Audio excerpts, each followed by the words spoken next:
Now let's talk about the strength of acids and bases. Acids and bases can be classified as strong or weak. Alright, what's a strong acid?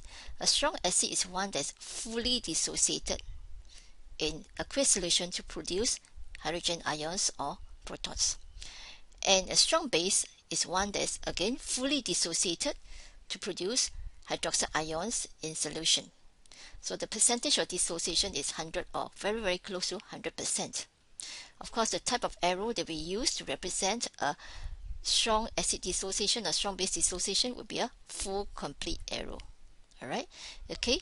For example, we know that hydrochloric acid, okay, is a strong acid that's fully dissociated to form H plus ions and chloride ions in solution. So if I want 1 mole per dm cube of hydrochloric acid, I will have a 1 mole per dm cube of H plus ions in solution.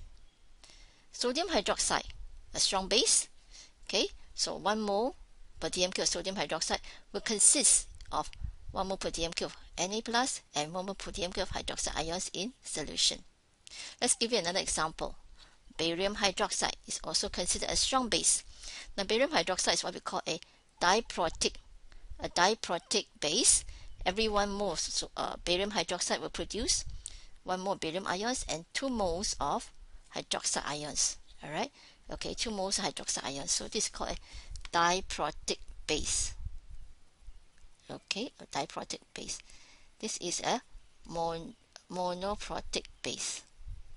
Okay, every 1 mole of sodium hydroxide produces only 1 mole of hydroxide ions. Now what about weak acid and weak base? What is a weak acid and a weak base? A weak acid is one that is only partially dissociated. Alright, partially dissociated in solution. Okay, so the percentage of dissociation is much less than 100%. Similarly, a weak base is one that's only partially dissociated to give you hydroxide ions.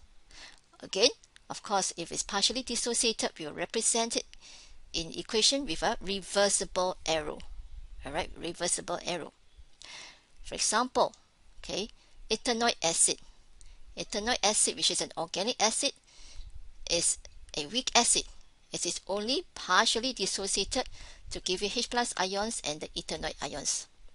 Okay, so if I have a 1 mole per dm cube of ethanoic acid solution, I will have less than 1 mole per dm cube of the H plus ions in solution. I have much less than 1 mole per dm cube. If I have a 1 mole per dm cube of ethanoic acid solution, if the concentration of ethanoic acid is 1 mole per dm cube, you are told the amount of hydrogen ions there is actually less than 1 mole per dm cube. Ammonia solution. Ammonia is a weak base. In water, ammonia will dissociate partially to give you NH4 plus ions and hydroxide ions. Alright, so again, it is a weak base. Ammonia is a weak base. Okay.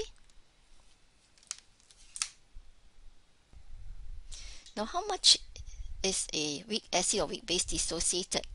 The extent of dissociation of a weak acid or weak base can be quantified by what we call a acid dissociation constant for an acid or a base dissociation constant for a base. Alright, so what we call Ka and Kb. We will discuss this in detail in the next lecture. For this lecture, we will focus on how to calculate the pH of a strong acid and strong base.